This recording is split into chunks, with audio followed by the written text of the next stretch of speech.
She knelt beside the marble headstone in her $1,000 coat, whispering apologies to the son she'd lost, until a child's laughter made her look up, and the words she heard next would shatter everything she thought she knew about love, loss, and the family that was waiting for her. Before we continue, hit that subscribe button and tell us where you are watching from in the comments below. Thank you. The October rain drummed against the windows of the Sterling mansion like impatient fingers, but Victoria Sterling barely heard it. She stood in her late son's bedroom, unchanged since the accident 2 years ago, running her manicured fingers over the spine of his favorite book. At 62, she had built an empire worth billions, but she couldn't buy back the one thing that mattered. "Mrs. Sterling?" Her assistant's voice floated through the intercom. "Your car is ready for the cemetery." Victoria closed her eyes, steeling herself for the monthly ritual that never got easier.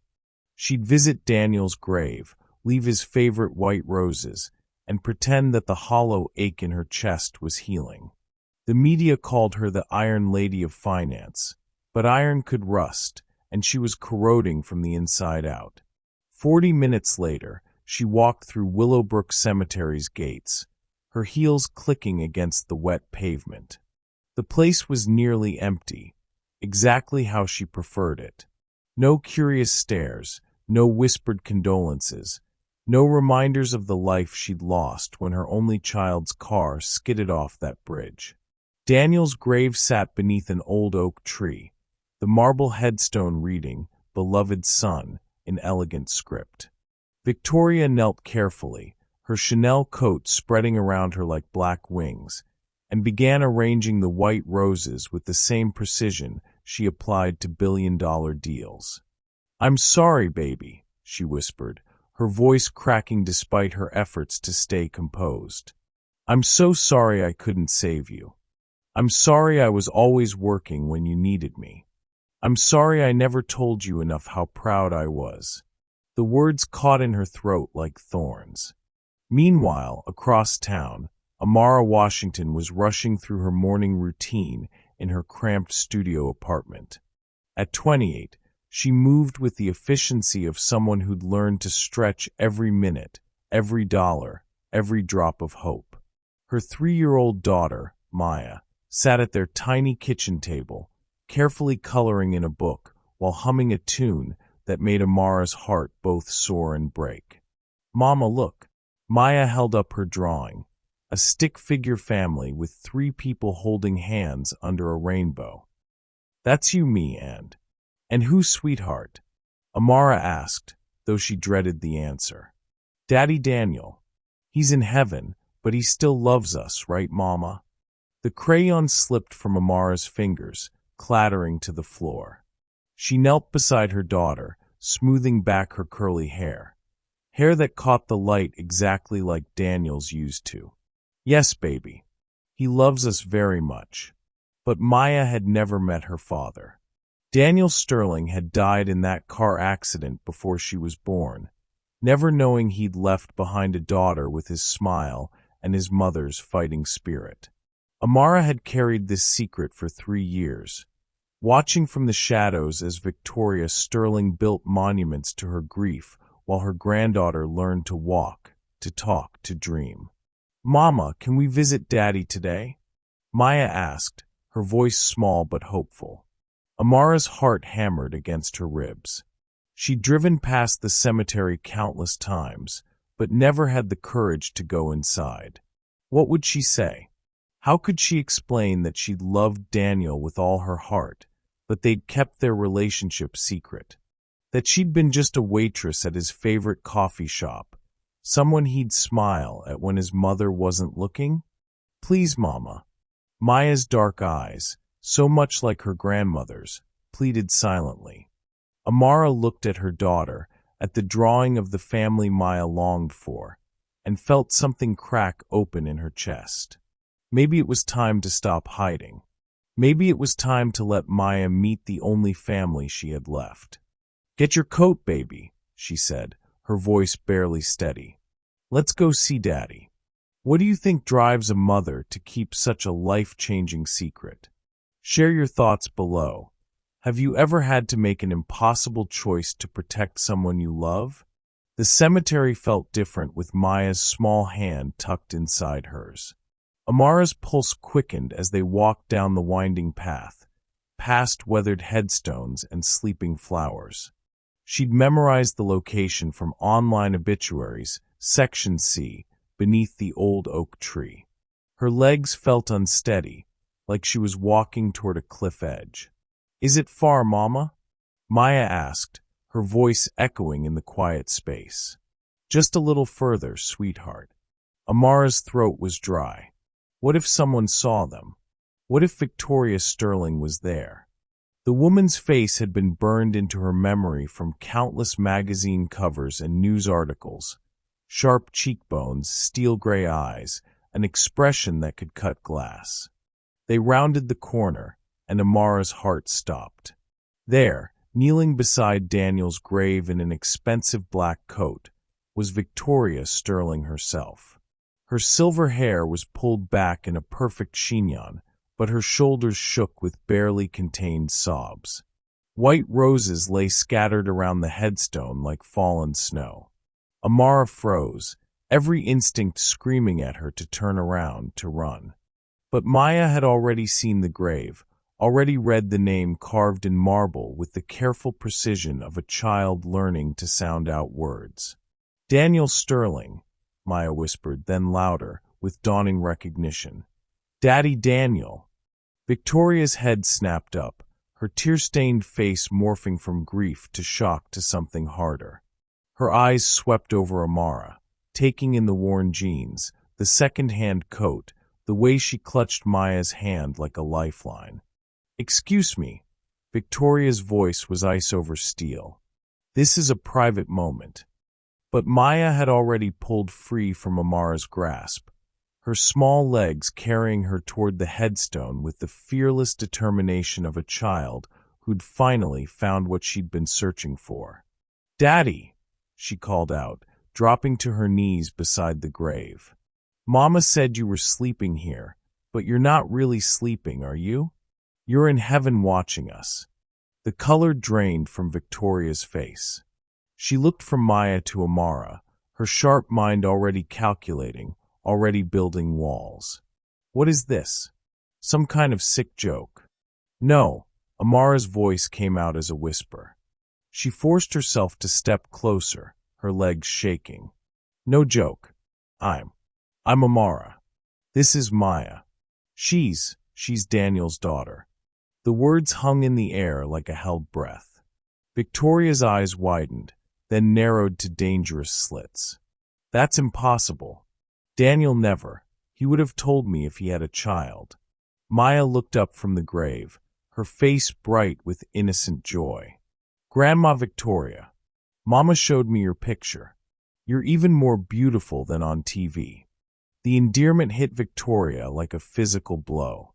She stumbled backward, her hand pressed to her chest. How does she know my name? How does she know about Daniel? Amara knelt beside Maya, her hands trembling as she smoothed her daughter's hair. "Because I told her about her daddy. Every night, I tell her stories about the man who loved music and laughed too loud at bad jokes. The man who put extra sugar in his coffee and always tipped the waitresses 20% because he said everyone deserved kindness." Victoria's breath caught. Those details, no one knew about Daniel's coffee habits except family. No one knew about his terrible sense of humor except the people who loved him. "The coffee shop," Victoria whispered, pieces clicking together like a puzzle she'd been trying to solve for years. "You worked at Meridian Cafe. Daniel went there every Tuesday and Thursday." "For 2 years," Amara confirmed, tears streaming down her face. "He said it was because they had the best Wi-Fi for his writing, but really it was because he wanted to see me. We talked about books, about his dreams of being a novelist instead of following in your footsteps. He said you wouldn't understand, that you'd built your whole life around the company and expected him to do the same. Victoria's legs gave out. She sank onto the nearby bench, her world tilting sideways. He was writing a novel? About love, Maya piped up, crawling over to pat Victoria's knee with the casual affection of a child who saw no barriers. Mama said Daddy was writing about how love is the most important thing, even more important than money or big houses or fancy cars. The innocence in Maya's voice broke something inside Victoria. She stared down at this child, this impossible, beautiful child, and saw Daniel's eyes staring back at her. The same deep brown, the same long lashes, the same gentle curiosity that had made her son so special. He never told me, Victoria's voice cracked. He never said anything about you. Amara's face crumpled. Because he was afraid. Afraid you'd think I was after his money. Afraid you'd make him choose between his family and his heart. He said you'd built so many walls around your love that he didn't know how to climb them. So he died thinking I wouldn't accept you? Victoria's words came out raw, broken. He died on his way to tell you about us, Amara sobbed. He'd finally found the courage. He said he was going to bring me and Maya to Sunday dinner, that it was time for his mother to meet her granddaughter. The accident happened 20 minutes after he left my apartment. The truth hit Victoria like a tsunami. Daniel had been coming to her, ready to bridge the gap she'd spent years building. He'd been ready to trust her with his happiness, and she'd never gotten the chance to prove herself worthy of that trust. Maya climbed onto the bench beside Victoria, her small hand finding the older woman's trembling fingers. Don't cry, Grandma. Mama says crying is okay, but happy tears are the best kind. Are you happy to meet me? Victoria looked down at this child, her grandchild, with Daniel's smile and her own stubborn chin, and felt something crack open in her chest. 3 years of grief, 3 years of regret, 3 years of loving a ghost when she could have been loving this vibrant, beautiful piece of him that lived and breathed and called her Grandma. Yes, she whispered, her voice breaking completely. Yes, sweetheart. I'm so happy to meet you. Sometimes the greatest gifts come wrapped in our deepest fears. What do you think holds us back from embracing the love that's right in front of us? Tell us about a time when fear almost made you miss something beautiful. Maya wrapped her small arms around Victoria's neck, and for the first time in 3 years, Victoria Sterling, the Iron Lady of Finance, let herself cry tears of joy instead of sorrow. But even as she held her granddaughter, even as her heart began to crack open, doubt crept in like poison. How could she trust this woman who'd kept such a massive secret? How could she be sure this wasn't some elaborate scheme to get to her fortune? The happiness was real, but so was the fear. And Victoria Sterling had spent a lifetime choosing fear over faith, walls over bridges, control over love. The reckoning was just beginning. The moment shattered like glass against stone.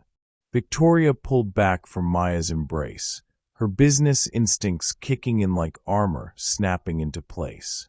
She'd built an empire by reading people, by spotting the angles and the lies. And this was too convenient, too perfect, too much like every other scheme that had tried to crack her vault of grief. Wait, she said, her voice turning cold. Just wait a minute. Maya looked up at her with confused eyes. Grandma, did I do something wrong? No, sweetheart. Victoria's heart twisted, but she forced herself to stand, to put distance between them. You didn't do anything wrong. Amara sensed the shift immediately. She'd watched Victoria Sterling on business shows, seen that exact expression when she dismantled hostile takeovers. The warmth was gone, replaced by calculating steel. You want to know what I think? Victoria's voice cut through the cemetery air like a blade. I think this is very convenient timing. I think you've been watching me, studying me, waiting for the perfect moment to play this card. What card? Amara's voice was small, but her spine straightened. My daughter meeting her grandmother? Your meal ticket meeting her mark, Victoria corrected, each word precise and brutal. Daniel died 3 years ago. 3 years you've had to come forward, to reach out, to make contact. But you wait until now. Until I'm at my most vulnerable. Amara's face went pale. You think I'm lying? You think I'm using Maya? I think you're a very smart woman who saw an opportunity, Victoria said, her businessman's mask firmly in place. A grieving billionaire, a sympathetic child, a touching story about secret love. It's textbook emotional manipulation. Look at her. Amara's voice cracked as she pulled Maya closer. Look at her eyes, her smile. She has Daniel's hands, his laugh, his way of tilting his head when he's thinking. You can't fake genetics. Victoria did look, and that was the problem. Maya was too perfect, too much like Daniel. It felt like a miracle, and Victoria had learned not to trust miracles. They usually came with price tags. DNA tests can be faked, she said, hating herself for the words but unable to stop them. Birth certificates can be forged. You worked at his coffee shop. You had access to his personal items, his hair, his coffee cups. You had opportunity. Maya's lower lip began to tremble. She didn't understand the words, but she understood the tone. The grandmother she'd dreamed of meeting was pushing her away, and she didn't know why. Mama, she whispered, why is Grandma mad at us? Amara's heart shattered. She knelt beside Maya, pulling her close. She's not mad at us, baby.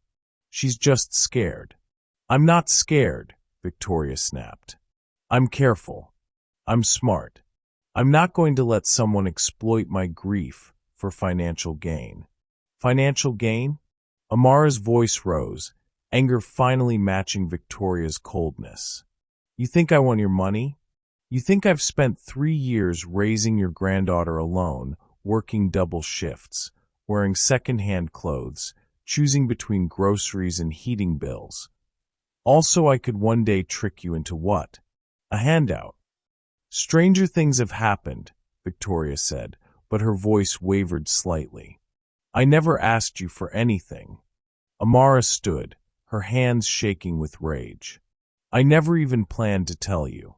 Maya asked to visit her father's grave, and I couldn't say no anymore.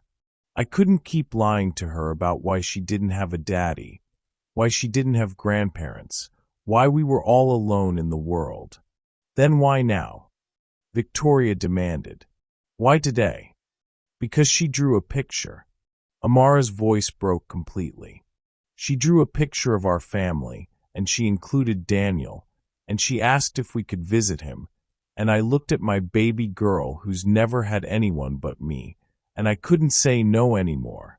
Maya started crying, overwhelmed by the shouting and the tension she didn't understand. I want to go home, Mama.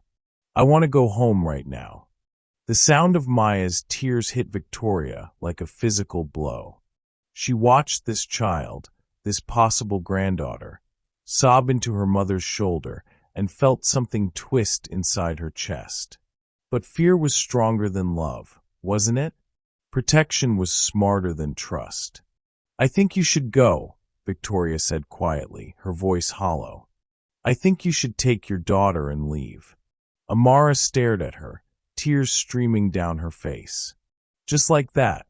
You're not even going to consider that maybe, just maybe, I'm telling the truth. I've considered it, Victoria lied. And I've decided the risk is too great. The risk? Amara's voice was incredulous. The risk of what? Loving someone? Letting yourself have a family again? The risk of being happy. The risk of being fooled, Victoria said, but the words tasted like ash. The risk of having my heart broken again. Maya looked up from her mother's shoulder, her face streaked with tears. Grandma, I don't want your money. I just want you to love me like you love Daddy. The words hit Victoria like a sledgehammer. She took a step back, her carefully constructed walls suddenly feeling less like protection and more like a prison. But it was too late. Amara was already walking away, carrying Maya toward the cemetery gate. Maya looked back over her mother's shoulder, her small hand extended toward Victoria like she was trying to bridge an impossible gap. "Bye, Grandma," she called out, her voice small and sad. "I love you anyway." Victoria stood frozen by Daniel's grave, surrounded by scattered white roses and the wreckage of the moment she'd been too afraid to embrace. In the distance, she could hear Maya crying, could hear Amara's soothing voice promising everything would be okay. But everything wasn't okay. Victoria had just sent away the only family she had left, and she'd done it out of fear. The same fear that had kept her from really knowing Daniel, the same fear that had built walls so high her own son had been afraid to climb them. She sank to her knees beside the headstone, her expensive coat soaking up the wet earth. "I'm sorry, Daniel," she whispered to the marble. "I'm so sorry. I think I just made the same mistake all over again." But the only answer was silence and the fading sound of her granddaughter's tears. Fear often disguises itself as wisdom, but what's the difference between being careful and being cruel? Have you ever let fear make a decision you later regretted? Share your thoughts below. 3 days passed like a slow bleed. Victoria couldn't eat, couldn't sleep, couldn't focus on the board meetings that usually consumed her life. She kept seeing Maya's tear-streaked face, hearing those small words, "I love you anyway." She'd had her security team run a background check on Amara Washington within hours of their cemetery encounter. The results sat on her mahogany desk like an accusation.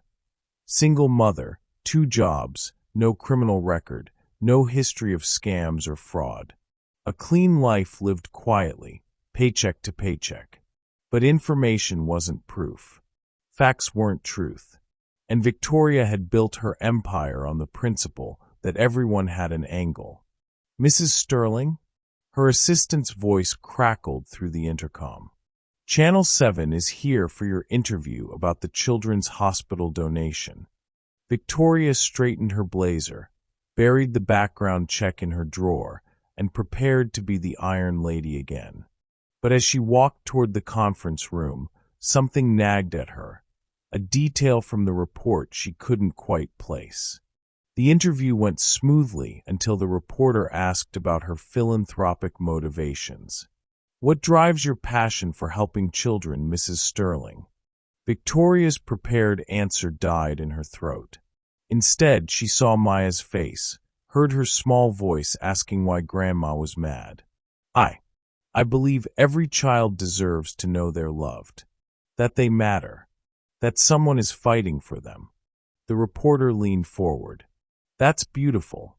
It sounds personal." "It is," Victoria admitted, surprising herself. "Every child should have someone who chooses them, who protects them, who—" She stopped, her chest tightening. "Who doesn't let fear win." Meanwhile, across town, Amara was dealing with her own crisis. Maya had been asking about Grandma Victoria nonstop, and nothing Amara said could ease her daughter's confusion. "Why doesn't she want to see us, Mama?" Maya asked for the 100th time, sitting at their tiny kitchen table with her coloring book untouched. "Sometimes grown-ups get scared, baby," Amara said, stirring mac and cheese on their ancient stove. "Sometimes they think protecting their hearts is more important than opening them. But Daddy would want her to love us, wouldn't he?" The question broke Amara's heart all over again. "Yes, sweetheart, he would." Maya nodded solemnly, then picked up her purple crayon. "I'm going to draw her a picture, to show her I'm not scary." That's when Amara's phone rang. Unknown number. "Hello, Ms. Washington? This is Dr. Patricia Chun from Children's General Hospital. I'm calling about Maya's medical records. We have some concerns about her recent blood work. Amara's world tilted. What kind of concerns? We'd like you to bring her in immediately. There are some abnormalities that need urgent attention. The phone slipped from Amara's numb fingers. Maya looked up from her drawing, sensing her mother's panic. Mama, what's wrong? Nothing, baby, Amara lied, her voice shaking. We just need to go see the doctor. But at the hospital, nothing became everything. Dr. Chen's words blurred together. Genetic condition, rare blood disorder. Inherited, immediate treatment required. I don't understand, Amara whispered, holding Maya's small hand as they sat in the sterile waiting room. She's been fine. She's healthy. It's hereditary, Dr. Chen explained gently. Often dormant until triggered by stress or illness. We'll need a complete family medical history, especially from the father's side.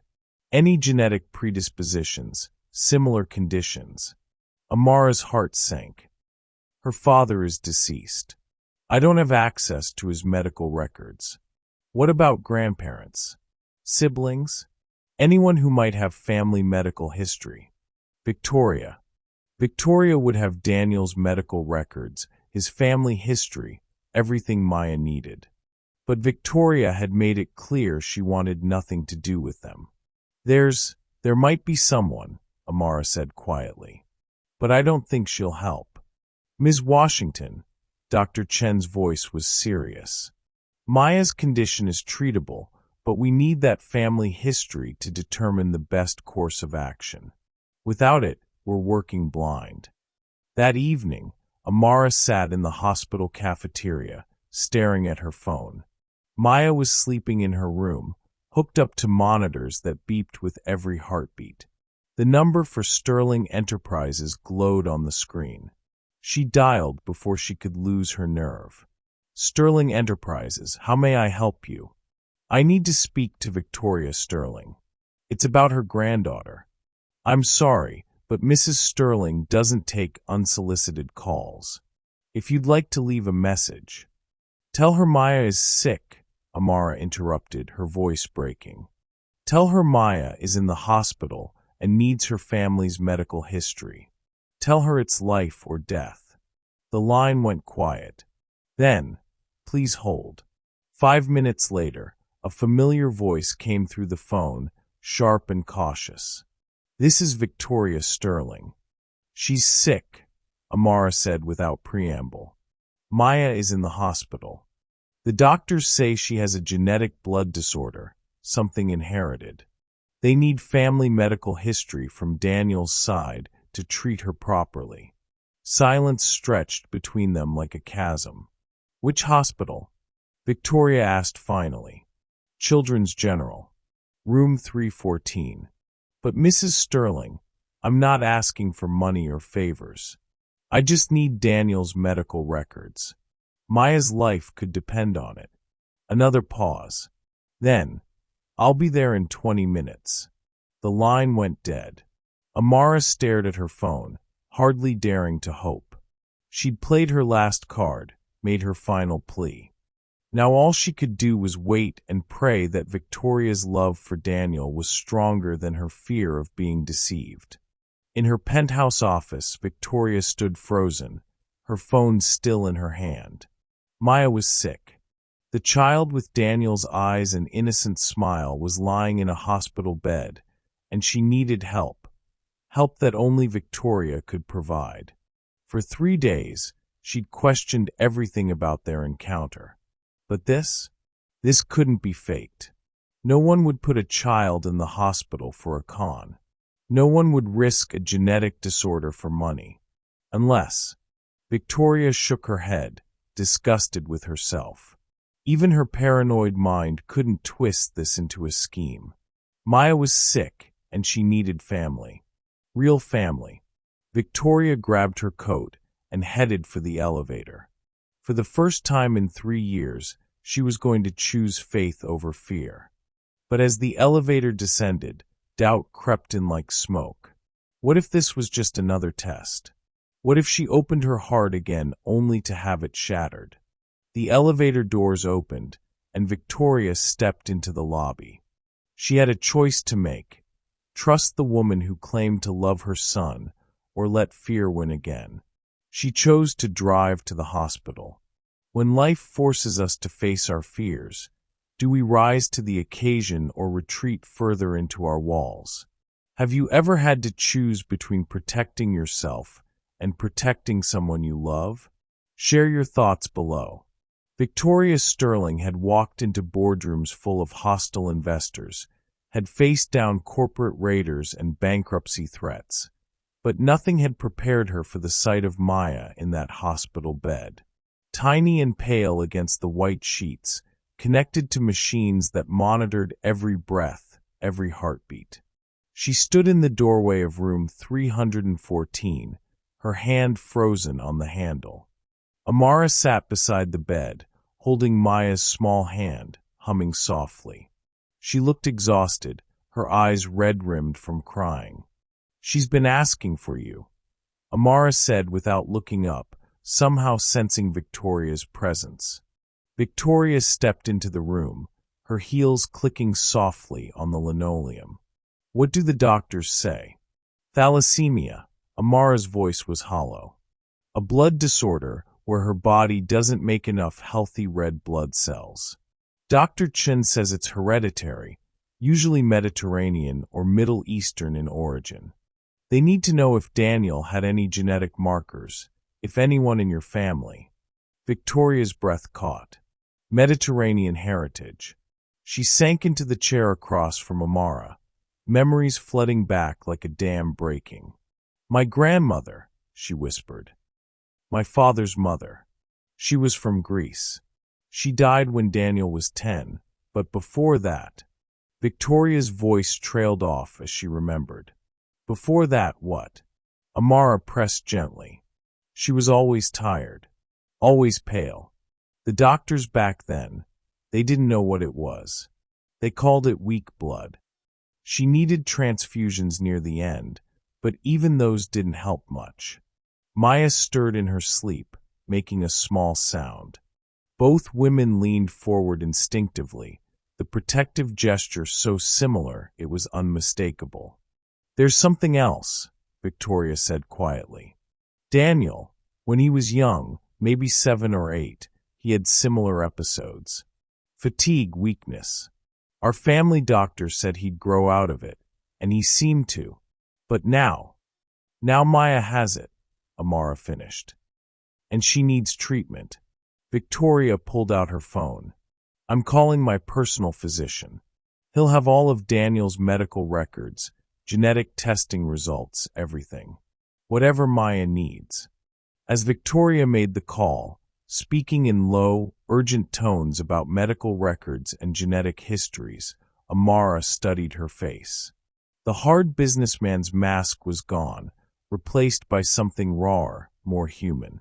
This was a grandmother fighting for her granddaughter's life. "Mrs. Sterling," Amara said when Victoria hung up, "I need to tell you something. About Daniel. About us." Victoria tensed, preparing for another revelation. Another secret that might shatter her already fragile understanding of her son's life. "He was going to propose," Amara said quietly, "the night before the accident. He showed me the ring." Victoria's eyes widened. "A ring?" Amara reached into her purse and pulled out a small velvet box. Inside was a simple but elegant solitaire diamond, classic and timeless. "He said it was his great-grandmother's ring, that you'd given it to him when he turned 25, told him to save it for the woman he wanted to spend his life with." Victoria's hand flew to her mouth. She remembered that conversation, remembered Daniel's laugh when she'd told him the ring came with a family curse. It only worked if the love was real. "He said he was terrified to tell you about me," Amara continued, her voice growing stronger. "Not because of my job or my background, but because he was afraid you'd think he was too young to know what love was. He said you'd always been so strong, so independent, that you might not understand why he needed someone to come home to. He was 26, Victoria whispered. I was married at 24. But you built an empire, Amara said. He said you never needed anyone, never depended on anyone. He was afraid you'd see love as weakness.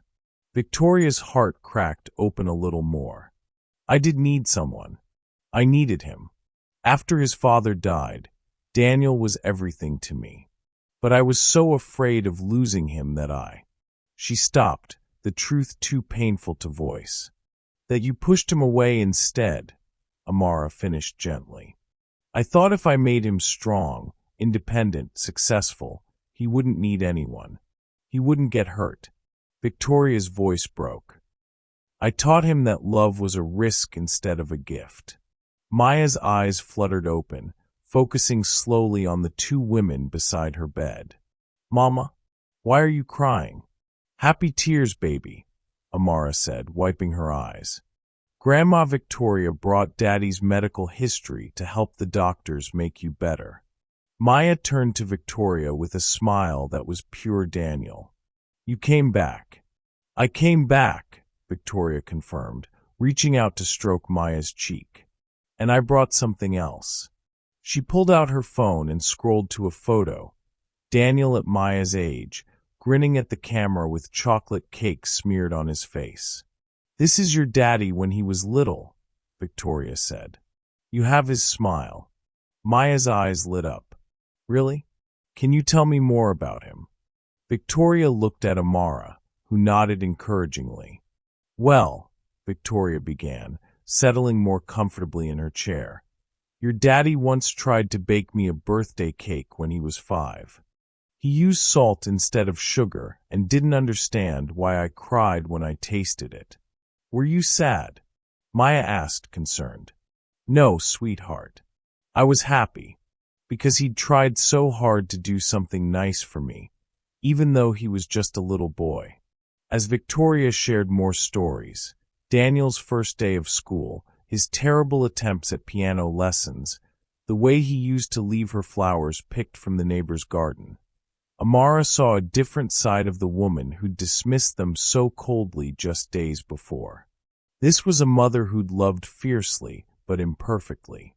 A woman who'd built walls not from cruelty, but from fear of losing the one person who mattered most. He talked about you all the time, Amara said softly. Even when he was frustrated with the distance between you, he never stopped loving you. He said you taught him that strength and vulnerability weren't opposites, they were partners. Victoria's eyes filled with tears. He said that. He said you were the strongest person he knew because you'd raised him alone after his father died.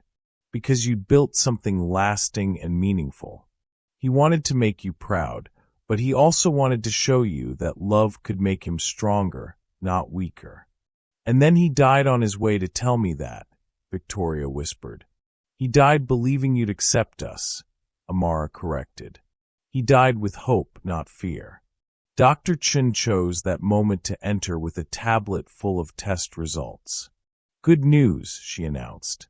We have the genetic profile we needed, and Maya's condition is very manageable with the right treatment plan. She'll need regular monitoring and occasional transfusions, but she can live a completely normal, healthy life. The relief that flooded the room was palpable. Maya clapped her hands weakly, and Amara burst into fresh tears. Victoria reached across the space between their chairs and took Amara's hand. Thank you, Victoria said quietly, for loving him, for giving him the courage to believe in happiness, for giving me a granddaughter who calls me grandma even when I don't deserve it. Amara squeezed her hand. He would be so happy right now. Seeing us together, seeing Maya get better. This is what he wanted. Then maybe, Victoria said, her voice tentative but hopeful. Maybe we can figure out how to be a family. The three of us. Maya, who'd been listening with the serious expression of a child who understood more than adults gave her credit for, smiled brightly. Does this mean I can come to your big house and meet your cook and see Daddy's room? Victoria laughed, actually laughed, for the first time in 3 years. Yes, sweetheart. It means exactly that. Sometimes the truth we're most afraid to face is the one that can set us free. What family stories or secrets do you think shape us more than we realize? Share your thoughts about the power of hidden histories below. But even as hope bloomed in that hospital room, even as 3 hearts began to tentatively reach toward each other, the real test was still coming. Love was one thing, but learning to trust, to forgive, to build a life together, that would require more courage than any of them had ever needed before. 2 weeks later, Maya stood in the marble foyer of the Sterling mansion, her small hand dwarfed by Victoria's as she gazed up at the crystal chandelier with wonder. "It's like a castle, Mama," she whispered, her voice echoing in the vast space. Amara shifted nervously beside them, clutching a small overnight bag. The invitation to stay at the mansion while Maya recovered had been hesitant on Victoria's part, desperate on hers. Their tiny apartment had no air conditioning, and Dr. Chin had stressed the importance of a clean, comfortable environment during Maya's treatment. "The guest wing has been prepared," Victoria said formally, then caught herself. She knelt down to Maya's level, her voice softening. "Would you like to see your daddy's room first?" Maya nodded eagerly, and Victoria led them up the sweeping staircase, past oil paintings of stern-faced Sterling ancestors. But when they reached Daniel's room, Victoria hesitated at the door. "I haven't changed anything," she admitted quietly. "It's exactly how he left it." The room was a shrine to arrested time. Books scattered across the desk, a coffee mug with a faint ring stain, clothes draped over a chair. But it was also unmistakably lived in, loved in. Photos covered the walls. Daniel with friends, at college graduation, traveling. And on his nightstand, a framed picture of a sunset over a lake. "He took that at the cabin upstate," Victoria said, noticing Amara's gaze. "He said it reminded him that every ending was also a beginning." Maya climbed onto the bed, bouncing slightly on the navy comforter. "It smells like him," she announced matter-of-factly. "Like coffee and books, and that cologne Mama keeps in her special box." Amara blushed. "I kept one of his sweaters. Sometimes Maya likes to hold it when she misses him." Victoria's throat tightened. "I kept his coffee mug unwashed for 6 months, she confessed. "I thought if I cleaned it, I'd lose the last trace of him." "Did you ever wash it?" Maya asked, with the direct curiosity of a child. "Eventually, but I realized I was wrong. The traces of him aren't in things, they're in memories. In stories. In you." Victoria's voice caught. "In the way you scrunch your nose when you laugh, just like he did." That evening, Victoria found herself in the kitchen, a place she rarely ventured since her cook handled all the meals. But Maya had asked for grilled cheese like Mama makes, and somehow Victoria had volunteered to learn. "The secret is butter on both sides of the bread," Amara explained, standing beside Victoria at the massive stove. "And low heat. Daniel always burned his because he was too impatient." Victoria carefully flipped the sandwich, feeling oddly proud when it turned golden brown instead of black. "He tried to cook for me once for Mother's Day. Burned everything but the salad. He told me about that," Amara laughed. "He said you ate every bite and told him it was delicious." "It was," Victoria said quietly. "Not the food, the gesture. The love behind it." Maya sat at the kitchen island, coloring in a new book Victoria had bought her, humming tunelessly. The sight of a child in her sterile, perfect kitchen should have felt jarring, but instead it felt right. Like the house was finally alive again. "Mrs. Sterling," Amara started, then stopped. "Victoria." Can I ask you something? Victoria nodded, focusing on cutting Maya's sandwich into perfect triangles. What was Daniel like as a little boy? I know the man I fell in love with, but I never got to know the child who became him. Victoria's hands stilled. When was the last time someone had asked her about Daniel not as a tragedy, but as a person? As her son? He was fearless, she said finally. Too fearless. He'd climb trees that were too tall, pet dogs that were too big, trust people too easily. She smiled at the memory. When he was 7, he brought home a stray cat that was clearly sick. I told him we couldn't keep it, that it might be dangerous. But he looked at me with those eyes, the same eyes Maya has, and said, "But Mom, what if nobody else loves him?" "Did you keep the cat?" Maya piped up, abandoning her coloring. "We kept the cat. Mr. Whiskers lived with us for 12 years. Victoria slid the plate toward Maya. "Daniel taught me that loving something broken doesn't make you weak. It makes you human." As Maya munched her sandwich, making appreciative noises that were pure childhood joy, Victoria felt something unfamiliar spreading through her chest. Peace. For the first time in 3 years, her house felt like a home. "Tell me about the coffee shop," Victoria said suddenly. "How did you and Daniel, how did it start?" Amara's cheeks pinked. "He ordered the same thing every time, large coffee, extra sugar, blueberry muffin. But he'd sit in the corner booth for hours, writing on his laptop.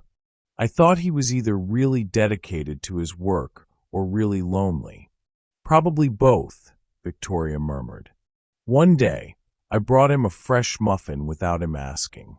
He looked so surprised, like he couldn't believe someone had noticed him.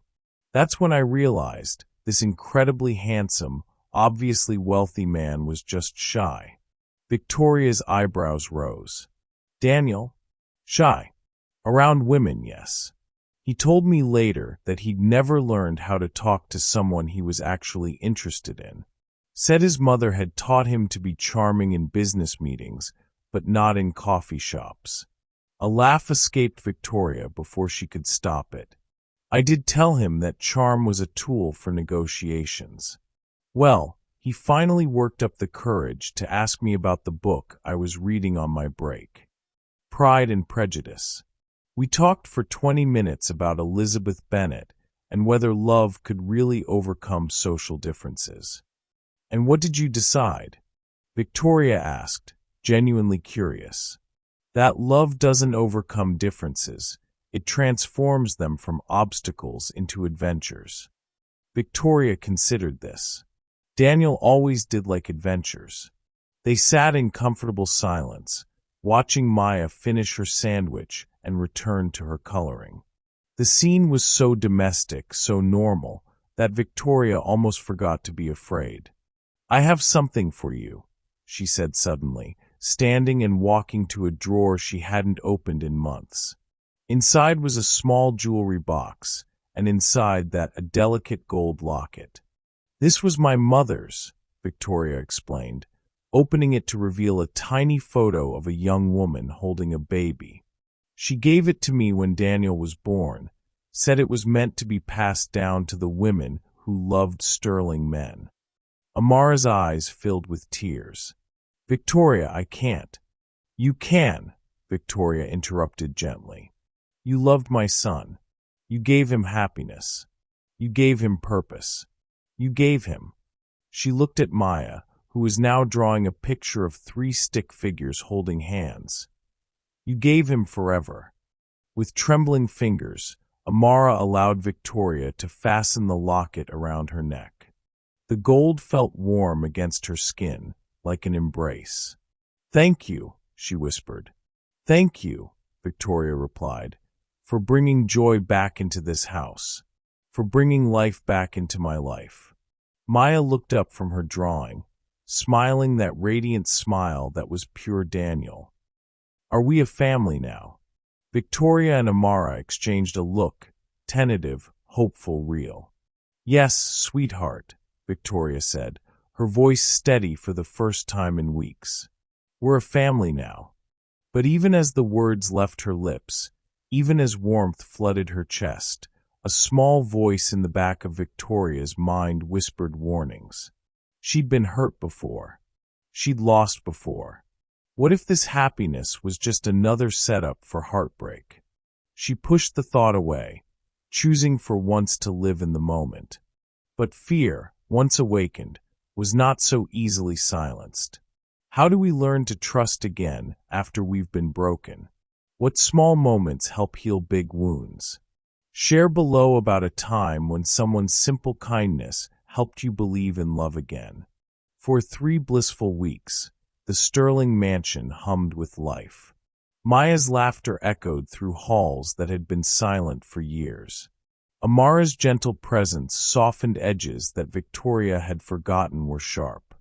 They'd fallen into routines, breakfast together, walks in the garden, bedtime stories that Victoria tentatively began to share. But paradise built on foundations of grief and fear was always fragile. It started with a phone call. Victoria was in her home office, reviewing contracts while Maya napped and Amara organized Daniel's books by his request from beyond the grave, a project that had become her way of feeling close to him. The caller ID showed her lawyer's name. "James," she answered. "Please tell me this is about the Henderson merger." "I'm afraid not, Victoria. We have a problem. A big one." Victoria's blood chilled. "What kind of problem?" "Someone's been digging into your family's finances. Deep digging. Bank records, trust funds, insurance policies. They filed formal requests for information about Daniel's estate, his assets, any inheritances." "Who's they?" "The request came through a law firm downtown. Marshall, Pike and Associates. They're representing someone named Amara Washington." The world tilted sideways. Victoria gripped the edge of her desk, her knuckles white. "That's impossible." "Victoria, did you recently discover you have a grandchild? Because according to these documents, someone's trying to establish legal claim to Daniel's inheritance on behalf of a minor child." Victoria's throat closed. "How much?" "The trust fund Daniel never touched? It's worth $12 million. Plus the life insurance policy that would have gone to his children. We're talking about nearly $15 million total." The phone slipped from Victoria's numb fingers. $15 million. The exact amount that would set someone up for life. The exact amount that would make a years-long con worth the effort. She'd been played. Again. Victoria's vision blurred with rage and humiliation. How could she have been so stupid? How could she have believed that someone could love Daniel, could love Maya, without wanting something in return? She stormed down the hallway toward Daniel's room, where she could hear Amara's voice reading softly to Maya from one of his favorite childhood books. The sound that had seemed so sweet 20 minutes ago now felt like nails on a chalkboard. "We need to talk," Victoria announced from the doorway, her voice cutting through the peaceful scene like a blade. Amara looked up, immediately sensing the change in atmosphere. Maya was curled against her side, drowsy from her medication. "Can it wait? Maya's almost asleep, Anne." "Now," Victoria's voice brooked no argument. Something in her tone made Maya's eyes snap open. "Grandma, are you okay?" "I'm fine, sweetheart." Victoria forced a smile that felt like broken glass. "Amara and I just need to have a grown-up conversation." They left Maya with a puzzle in the sitting room and walked to Victoria's office. The moment the door closed, the mask fell away. $15 million, Victoria said without preamble. Amara's face went blank. "What?" "Don't." Victoria's voice was ice. "Don't pretend you don't know. Marshall, Pike and Associates. Ring any bells?" The color drained from Amara's face. "Oh God. Victoria, I can explain." "Explain what?" How you've been planning this from the beginning. How you coached Maya to call me grandma. How you played the perfect grieving girlfriend while your lawyers calculated exactly how much my heartbreak was worth. That's not what happened. Amara's voice cracked. I never. You never what? Never hired lawyers? Never filed for Daniel's inheritance? Never spent 3 weeks in my home, eating my food, letting me fall in love with that little girl while you planned to take everything? Amara's face crumpled. I did hire lawyers, but not for money. I hired them because I was scared. Scared of what? That your con wouldn't work. Scared that you'd try to take Maya away from me. Amara shouted, her composure finally breaking. Scared that once you realized how much you loved her, you'd decide I wasn't good enough to be her mother. Victoria's laugh was harsh, bitter. So you decided to get there first. Secure your position. Make sure you got paid for your trouble. I never asked for money. Amara's tears were flowing freely now. I asked about Maya's legal rights, about what would happen if you decided you wanted custody, about how to protect her if. If what? If I turned out to be human enough to love my granddaughter? God, you're good. You're really, really good. From the sitting room came Maya's voice, thin and worried. Mama? Grandma? Why are you yelling? Both women froze. In their fury, they'd forgotten about the child whose future they were fighting over. Go to her, Victoria said coldly. Pack your things. Both of you. I want you out of my house. Victoria, please. Out. Victoria's voice was deadly quiet. Before I call my own lawyers and have you charged with fraud. Amara stared at her for a long moment, tears streaming down her face. You're making the same mistake you made with Daniel. You're choosing fear over love. You're pushing away the people who care about you because you're terrified of being hurt. I'm choosing reality over fantasy, Victoria replied. I'm choosing protection over stupidity. You're choosing loneliness over family, Amara shot back. And Maya will pay the price for your cowardice, just like Daniel did. The words hit Victoria like physical blows. Get out. Get out before I say something we'll both regret. Amara walked to the door, then turned back. For what it's worth, we both loved him. We both loved you. Maya's love for you is real, even if you can't trust mine. She left Victoria standing alone in her office, surrounded by contracts and legal documents and the wreckage of 3 weeks of happiness. In the sitting room, Maya looked up with frightened eyes as Amara knelt beside her. Are we leaving, Mama? Yes, baby. We're going home. But this is home, Maya said, confusion written across her small face. Grandma said this was home. Amara's heart shattered. Sometimes grown-ups make mistakes, sweetheart. Sometimes they get scared and say things they don't mean. Is Grandma scared of us? Grandma's scared of loving us, Amara said honestly. Because when you love someone, you might lose them. And losing people hurts very much. Maya nodded solemnly, then picked up her drawing from the coffee table, the one she'd been working on all week. 3 stick figures holding hands under a rainbow, with my family written in crayon letters across the top. Can I give this to Grandma? To help her remember that love is stronger than scared.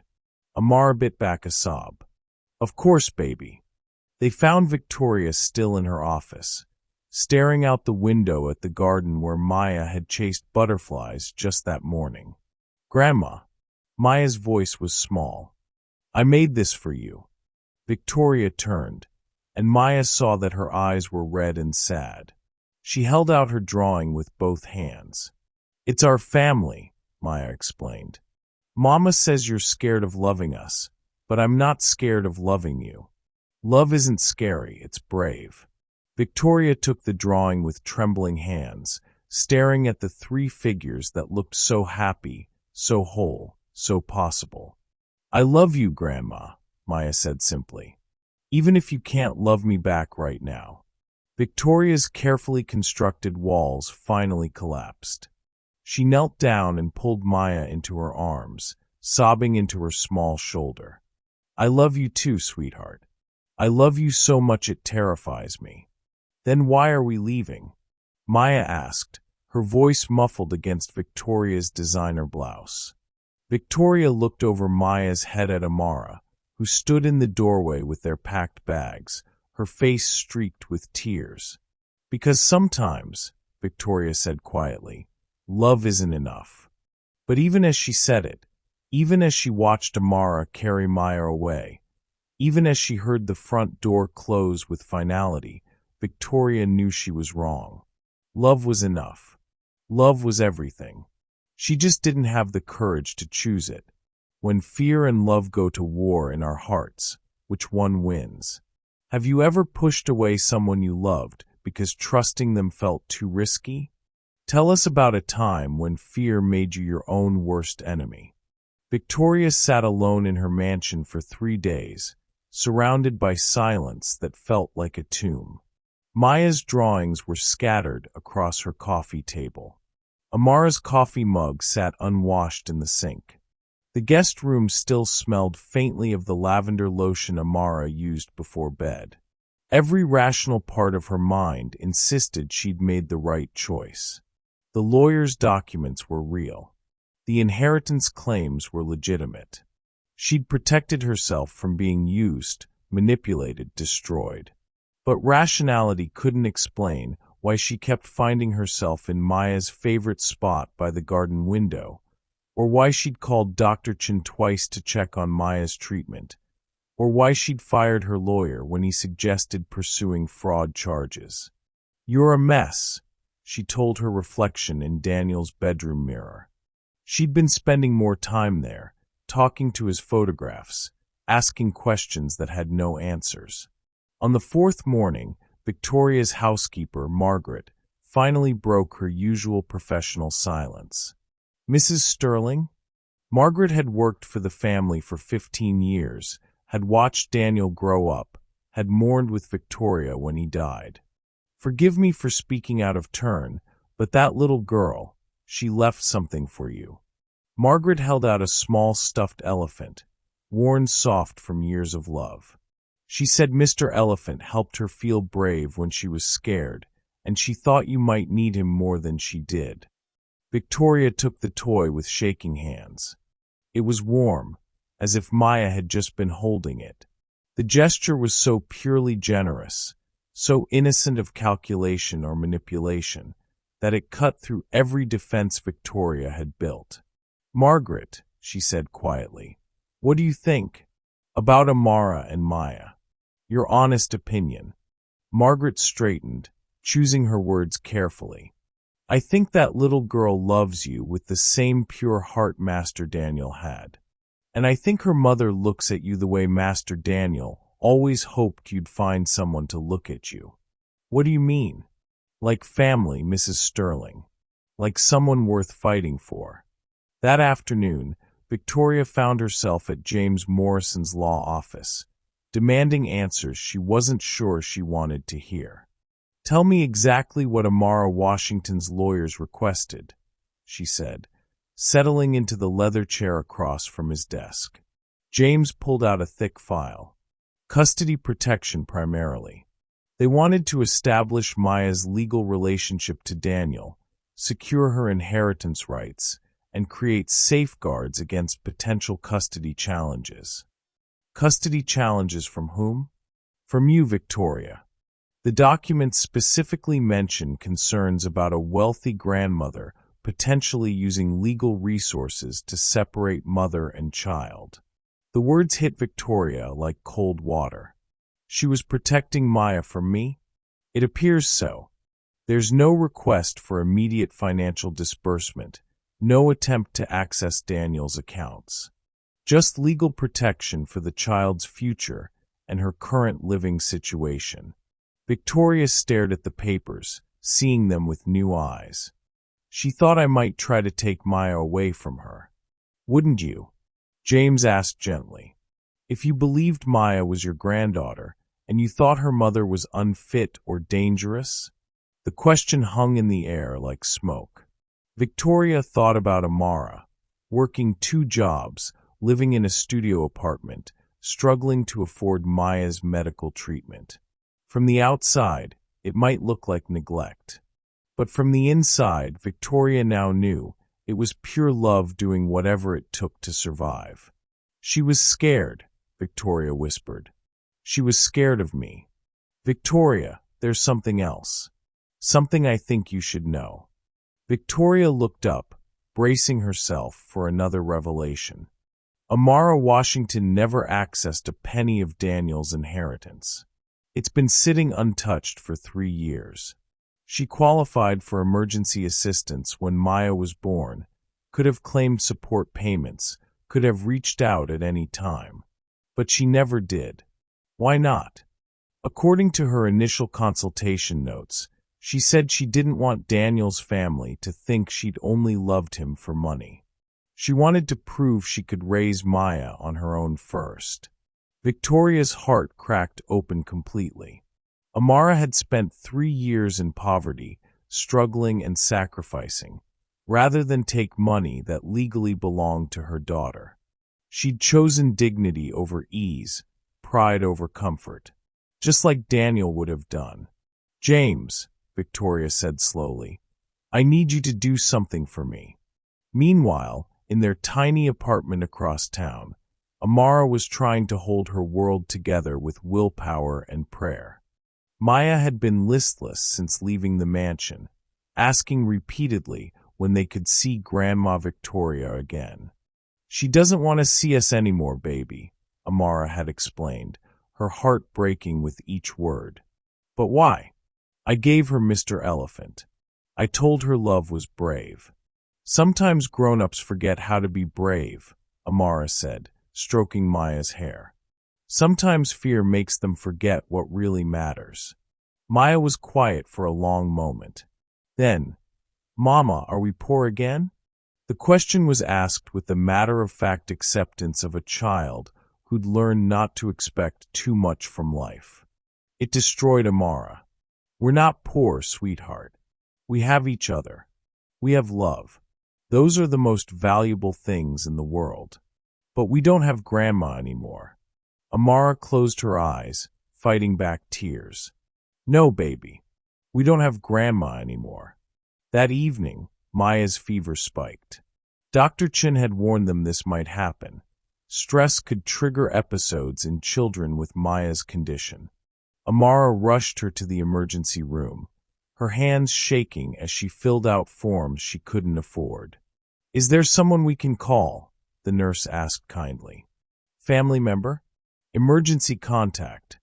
Amara stared at the blank line on the form. 3 weeks ago, she would have written Victoria's name without hesitation. Now, no, she said quietly.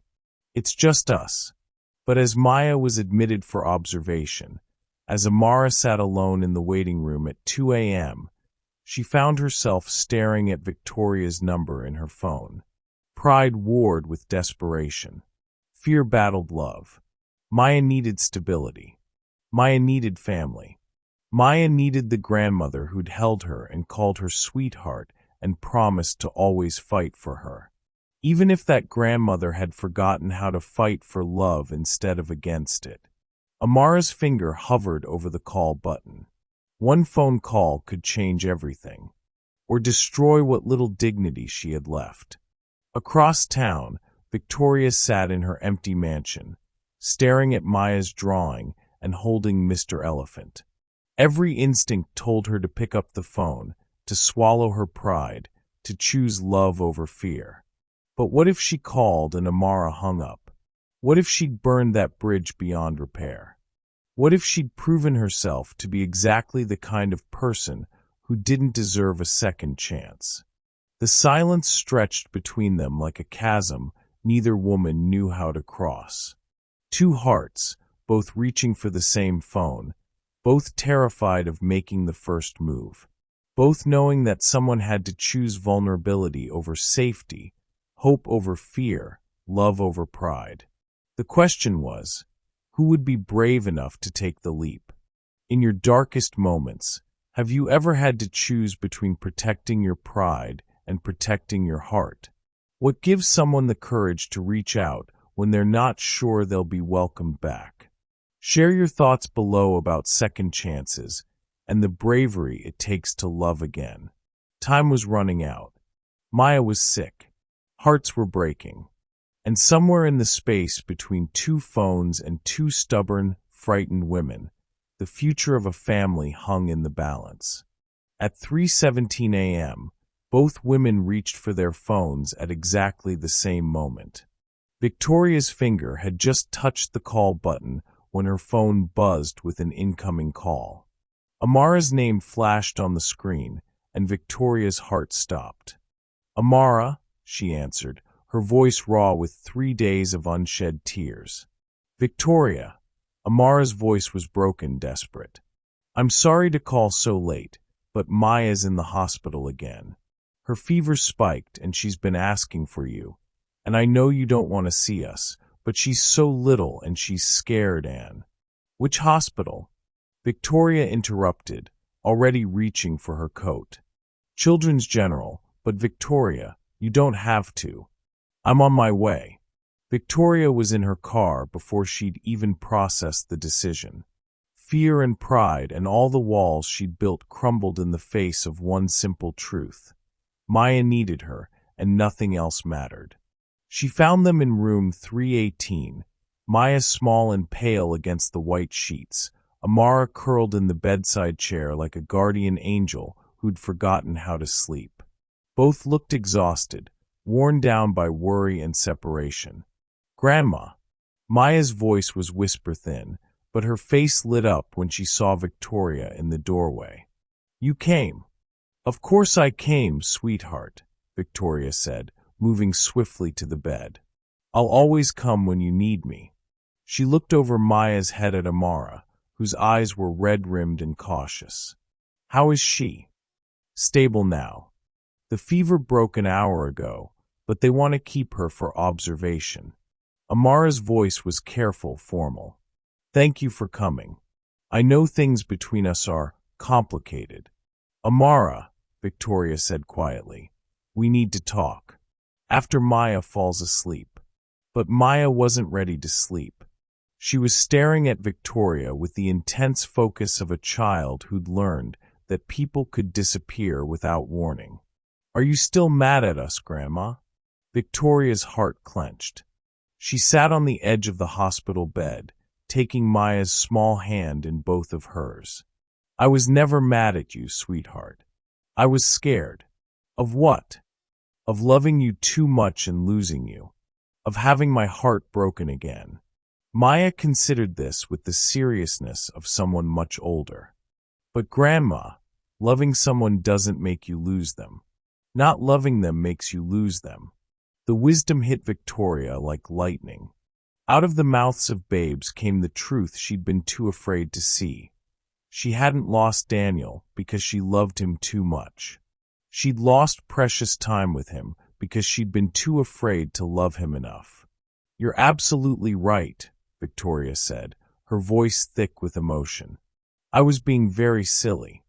"Mama says silly is okay as long as you learn from it," Maya said, then yawned. "Will you tell me a story?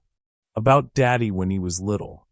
As Victoria settled in to tell Maya about the time Daniel had tried to build a treehouse and ended up stuck in the tree instead, Amara quietly excused herself to get coffee from the vending machine.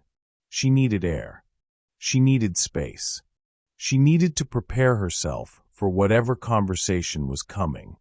But Victoria followed her into the hallway, leaving Maya drowsing peacefully. "The lawyers," Victoria said without preamble. "I know why you hired them." Amara's shoulders tensed. "Victoria, you were protecting Maya. From me. You thought I might try to take her away from you." Amara turned, tears already threatening. "Wouldn't you have? If you thought I was unfit, if you believed Maya would be better off with you and your resources." "Maybe," Victoria admitted. "Probably. I might have convinced myself it was for her own good. So you understand why I was scared. I understand why we were both scared, Victoria corrected. I also understand that fear almost cost us everything. She reached into her purse and pulled out a folded document. James drew this up today. A trust fund for Maya's education and medical expenses. Full custody remains with you, but she'll never want for anything. And this. She handed Amara a second document. This establishes you as family. Legally, officially. No one can ever question your place in Maya's life again.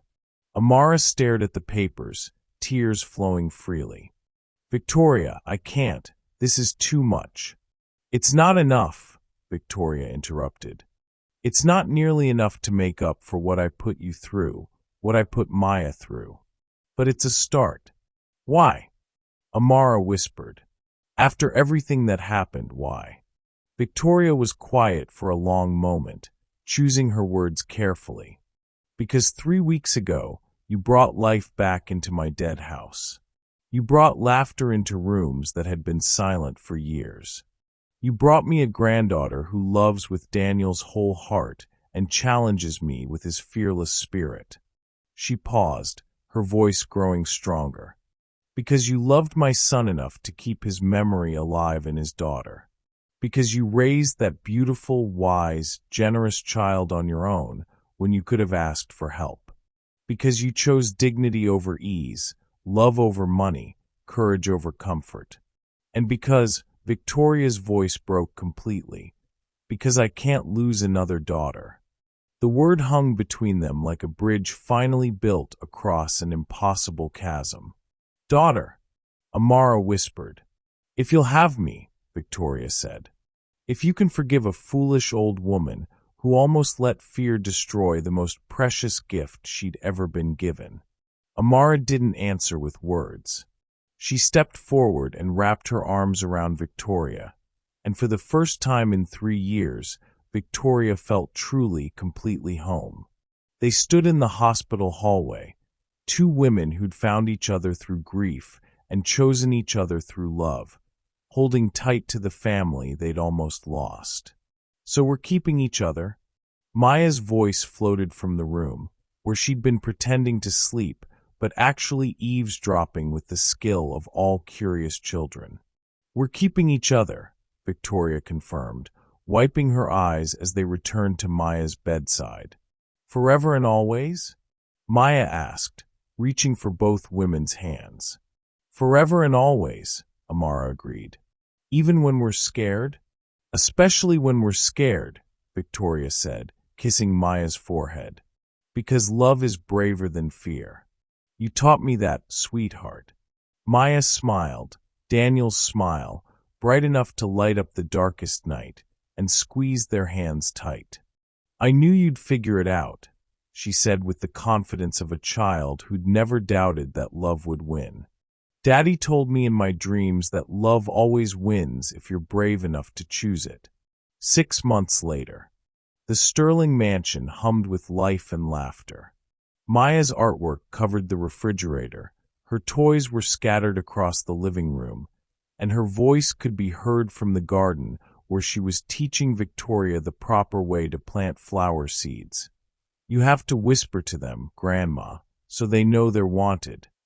Amara stood in the kitchen, no longer wearing second-hand clothes, but still making grilled cheese the same way, with love and attention and the secret ingredient of caring hands. She wore Daniel's grandmother's locket every day, and beside it, a new addition, a simple gold band Victoria had given her, engraved with the words chosen family. Tell me the story again. Maya demanded that evening as they sat by the fireplace, the 3 of them curled together on the couch like they'd been doing it forever. Which story? Victoria asked, though she already knew. About how love is stronger than scared, and how families can find each other even when they're lost, and how sometimes the best things come from the saddest places. Victoria looked at Amara, at Maya, at the life they'd built from the ashes of grief, and the courage to choose trust over fear. Once upon a time, she began, there was a grandmother who thought her heart was too broken to love again. What do you think is the most important lesson about family and love from this story? Have you ever experienced how love can transform the deepest pain into the greatest joy? Share your thoughts below. We'd love to hear about the families you've chosen and the love that chose you back. And as Maya drifted off to sleep between the two women who loved her most, Victoria realized that Daniel had been right all along. Every ending really was just a new beginning in disguise.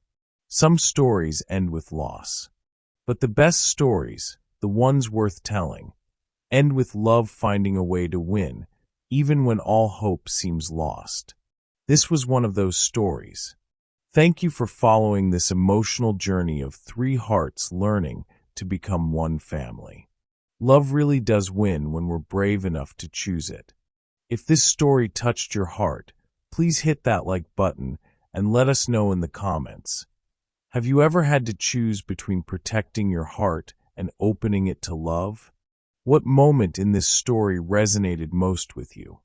Your stories inspire us to keep sharing these powerful tales of human connection. Don't forget to subscribe and ring that notification bell for more emotional stories that remind us of the healing power of love, family, and second chances.